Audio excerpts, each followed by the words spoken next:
ിക്കുന്ന് എന്നാണ് ഇപ്പോൾ മെസ്സേജ് വന്നിരിക്കുന്നത്. One girl having problem in leg, evacuation by air being coordinated. അവരെ എയർലിഫ്റ്റ് ചെയ്യാനുള്ള നടപടികളാണ് അവിടെ നടക്കുന്നത് എന്നാണ് അറിയാൻ കഴിയുന്നത്. ഇപ്പോൾ സൈന്യം അറിയിക്കുന്നതാണ്. ഇന്ത്യൻ ആർമിയുടെ സന്ദേശം എത്തിയിരിക്കുന്നു. നമ്മുടെ തിരുവനന്തപുരത്തു നിന്നുള്ള ബിനോയ് ആണ് ഈ വിവരം നമുക്ക് വേണ്ടി ഇപ്പോൾ പങ്കുവച്ചിരിക്കുന്നത്. 2 പുരുഷന്മാരെയും 2 സ്ത്രീകളെയുമാണ് ജീവനോടെ അവിടെ നിന്ന് പടവെട്ടിക്കുന്നിൽ നിന്ന് കണ്ടെത്തിയിരിക്കുന്നത്. അതിൽ ഒരു പെൺകുട്ടിയുണ്ട്. ആ കുട്ടിക്ക് കാലിന് പ്രശ്നങ്ങൾ പറ്റിയിട്ടുണ്ട് എന്നുള്ളതാണ്. എന്തായാലും ഇവരെ എയർലിഫ്റ്റ് ചെയ്യണം എന്നതുള്ളതാണ് ഇപ്പോൾ അവിടെ നിന്നുള്ള തീരുമാനം. റിയാസ്, ഇത് ഇന്ത്യൻ ആർമി ഇപ്പോൾ നേരിട്ട് നൽകിയ ഒരു വിവരമാണ്. നമുക്കറിയാം, എങ്കിൽ അത് വളരെ അതിശയിപ്പിക്കുന്ന ഒരു കാര്യം തന്നെയാണ്. ഇന്ത്യൻ സൈന്യം തന്നെ നേരത്തെ അറിയിച്ചിരുന്നത് ഈ മേഖലകളിൽ ഇനി ജീവനോടെ ആരും ഇല്ല എന്നുള്ളതാണ്. അതിനർത്ഥം ബാക്കിയുള്ളവരെയെല്ലാം അവിടെ നിന്ന് ഒഴിപ്പിച്ചു ദുരിതാശ്വാസ ക്യാമ്പിലേക്ക് മാറ്റിയിരിക്കുന്നു എന്നുള്ളതാണ് അതിനർത്ഥം. കുറേയധികം പേർ ദുരന്തത്തിൽ അടിമപ്പെട്ടു. ഇനിയും കണ്ടെത്താനുള്ളത് മൃതദേഹങ്ങൾ മാത്രമാണ് എന്നാണ് എല്ലാവരും കരുതിയിരുന്നത്. അപ്പോഴാണ് ഈ ഒരു വലിയ ആശ്വാസത്തിന്റെ ഒരു വാർത്ത എത്തുന്നത്.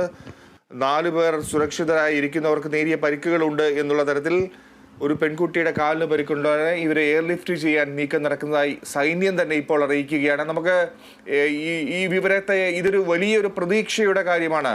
ഒരുപക്ഷെ ഇനിയും ഇത്രയും പേർ, ഇതിലധികം പേർ ഒരുപക്ഷെ പലയിടങ്ങളിലും കുടുങ്ങിക്കാണും.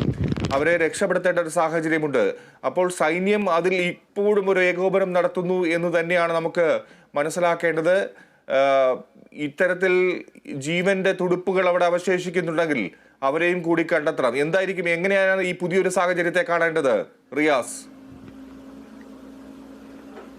പ്രതീക്ഷ പകരുന്നതാണ് ഈ സാഹചര്യം എന്ന് പറയുന്നത്. 4 ജീവനുകൾ രക്ഷിക്കാൻ സാധിക്കുന്നു, അതും ജീവനോടുകൂടി ആളുകളെ കണ്ടെത്തുന്നു എന്നുള്ളത്. പറയേണ്ടത് മറ്റൊരു കാര്യം കൂടിയാണ്. വനം വകുപ്പ് ഉദ്യോഗസ്ഥർ 3-ാം ദിനം 6 ജീവനുകൾ രക്ഷിച്ചിരുന്നു എന്നുള്ളത് ഒരു യാഥാർത്ഥ്യമാണ്. തുടർച്ചയായി 8 മണിക്കൂർ കഠിന പ്രയത്നത്തിനൊടുവിലായിരുന്നു വനം വകുപ്പ് ഉദ്യോഗസ്ഥർ 6 ജീവനുകൾ സൂചിപ്പാറ വെള്ളച്ചാട്ടത്തിന് അടിവാരത്തു നിന്നും ഇന്നലെ രക്ഷിച്ചിരുന്നത്. അതായത് അതുപോലെ തന്നെ അതിന് സമാനമായ രീതിയിലാണ് സൈന്യം ഇപ്പോൾ 4 പേരുടെ ജീവൻ രക്ഷിച്ചിരിക്കുന്നത്. അവരെ എയർലിഫ്റ്റ് ചെയ്യാനുള്ള സാധ്യതകൾ പരിശോധിക്കുന്നു. കാലാവസ്ഥ അനുകൂലമാണ്, അതുകൊണ്ട് തന്നെ അവരെ എയർലിഫ്റ്റ് ചെയ്ത് ദുരിതാശ്വാസ ക്യാമ്പുകളിൽ എത്തിക്കും. ഇപ്പോഴും പ്രതീക്ഷ നഷ്ടപ്പെട്ടിട്ടില്ല.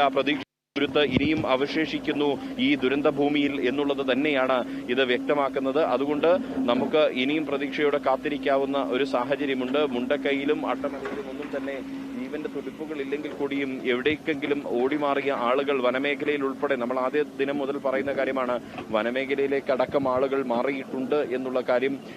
അത് അവരെ കൂടി കണ്ടെത്താനുള്ള ഒരു ശ്രമം ഇതിന് സമാന്തരമായി നടക്കുന്നുണ്ട്. അങ്ങനെയുള്ള ഒരു പരിശോധനയ്ക്കിടയിലാണ് ഇന്നിപ്പോൾ 4 പേരെ ഈ ഒരു ജീവനോടുകൂടി ഉണ്ടായിരിക്കുന്നത്. അത് വളരെയധികം പോസിറ്റീവായ പ്രതീക്ഷ പകരുന്ന ഒരു വിവരം തന്നെയാണ് എന്നുള്ളതാണ്. അതുകൊണ്ട് ഇനിയും അത്തരത്തിലുള്ള തിരച്ചിൽ ഊർജിതമാക്കുമ്പോൾ ജീവനോടുകൂടി ആളുകളെ കണ്ടെത്താൻ സാധിക്കും എന്ന് നമുക്ക് ഇനിയും പ്രത്യാശിക്കാം.